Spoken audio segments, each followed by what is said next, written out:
Om Swastiastu. Perkenalkan, nama saya Madiria Juniarti dan rekan saya Made Swartini. Jadi di sini kami akan memaparkan materi tentang para resi penerima wahyu Weda dan masa disusunnya mantra-mantra Weda. Baik, yang pertama yaitu para resi penerima wahyu Weda. Dalam agama Hindu, orang-orang suci penerima wahyu disebut resi. Kata ini berarti yang memandang, melihat, atau yang memperoleh wahyu Tuhan Yang Maha Esa. Dalam perkembangannya, kita jumpai berbagai sebutan terhadap orang-orang suci, antara lain muni, sadhu, swami, yogi, sannyasi, acarya, upadhyaya, dan lain-lain. Dan di Indonesia pada zaman dahulu kita mengenal istilah empu atau bujangga.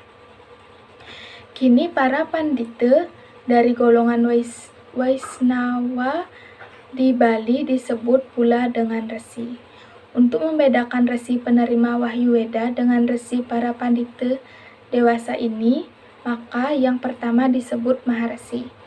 Maharesi ini jumlahnya tidaklah seorang, melainkan cukup banyak. Seorang maharesi adalah tokoh pemikir dan pemimpin agama. Ia juga seorang cenanin, filosof, dan pejuang dalam bidang agama. Ia adalah penyebar ajaran agama dan sekaligus moralis. Moralis, pendeknya guru dengan berbagai sifat istimewanya yang serba mulia. Ia rendah hati dan tahan uji. Ia memiliki pandangan yang luas dan mampu menatap masa depan. Mampu mengendalikan indrianya, suka melakukan tapa, brata, yoga, samadhi. Karena itu ia senantiasa mendekatkan diri kepada Tuhan Yang Maha Esa. Sebagai pemimpin agama, ia adalah pengayom yang memberikan keteduhan dan kesejukan kepada siapa saja yang datang untuk memohon bimbingannya. Dengan sifat-sifat seperti di atas, seorang resi adalah seorang rohaniawan, agamawan, dan sekaligus seorang pemimpin. Di dalam kitab-kitab Purana, kita jumpai pengelompokan resi ke dalam 3 kategori, yaitu yang pertama Dewa Resi, yang kedua Brahma Resi, dan yang ketiga Raja Resi. Dengan adanya resi ke dalam 3 kelompok itu, secara tidak langsung kita mengetahui bahwa tidak semua resi berstatus sebagai penerima wahyu. Pengertian resi pada mulanya dipergunakan secara tradisional yang dianggap mampu membongkar rahasia Weda.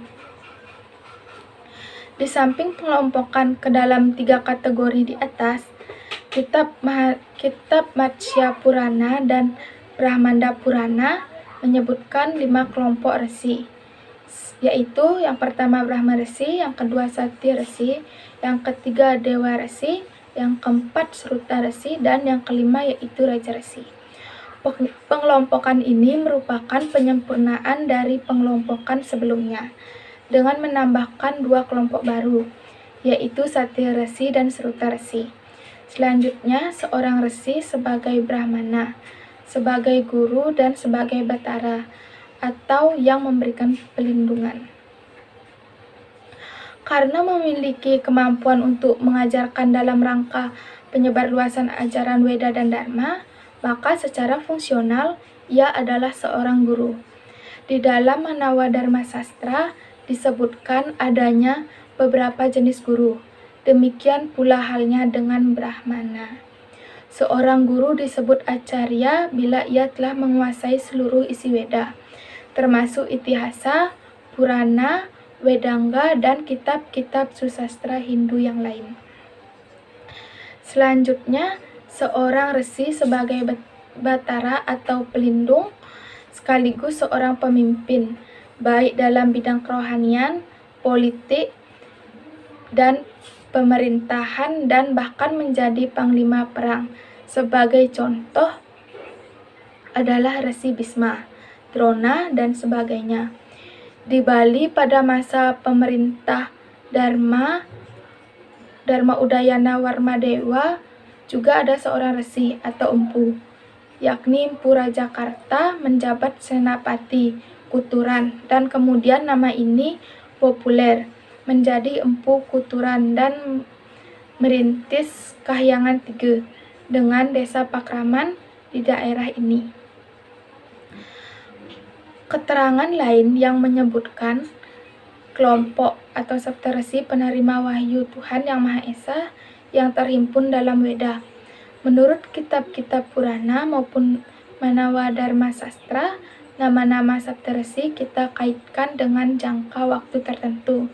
Satu jangka waktu atau yuga manusia ini merupakan pengembala utama umat manusia dan penerima wahyu Tuhan Yang Maha Esa.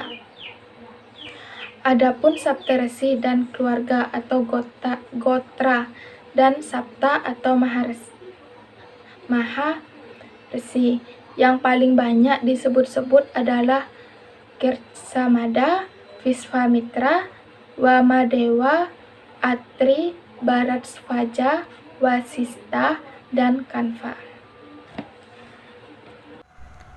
Om Swastiastu. Perkenalkan, nama saya Madi Suwartini. Di sini saya akan menjelaskan materi kedua dari rekan saya tentang masa disusunnya mantra-mantra Weda. Umat Hindu berkeyakinan bahwa Weda bersifat anandi ananta, yakni tidak berawal dan tidak berakhir, dan sebagai sabda Brahman.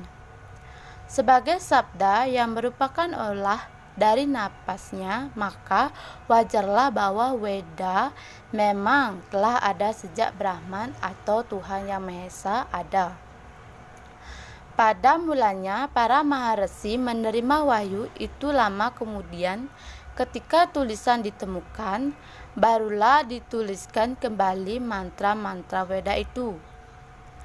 Selanjutnya, kapankah Weda itu diturunkan? Logika kita adalah jauh sebelum tulisan dikenal, sedang penyusunannya kembali. Jelas, setelah tulisan itu, masyarakat di lingkungan pengguna bahasa Weda atau Sanskerta kuno. Beberapa sarjana, baik dari India maupun Eropa, berpendapat tentang penyusunan Weda sebagai berikut. Widyaranya menyatakan sekitar 15 tahun sebelum Masehi. Lokamanya Tilak Sahatri menyatakan 6000 tahun sebelum Masehi. Balgandhar Tilak menyatakan 4000 tahun sebelum Masehi. Dr. Haung memperkirakan tahun 2.400 sebelum Masehi. Max Muller menyatakan sekitar tahun 1.200 sampai 800 sebelum Masehi. Heine Galderen memperkirakan tahun 1150 sampai 1000 sebelum Masehi. Sylvain Lepi memperkirakan tahun 1000 sebelum Masehi. Sturheim memperkirakan 1000 sampai 500 sebelum Masehi. Demikian pendapat dari para sarjana memperkirakan mengenai masa disusunnya kitab suci Weda menjadi sumber ajaran agama Hindu. Baik, sekian dari materi penjelasan dari saya tutup dengan Parama Santi. Om Santi Santi Santi Om. Sekian dari presentasi kami berdua. Mohon maaf apabila ada salah-salah kata. Sekian kami tutup dengan Parama Santi. Om Santi Santi Santi Om.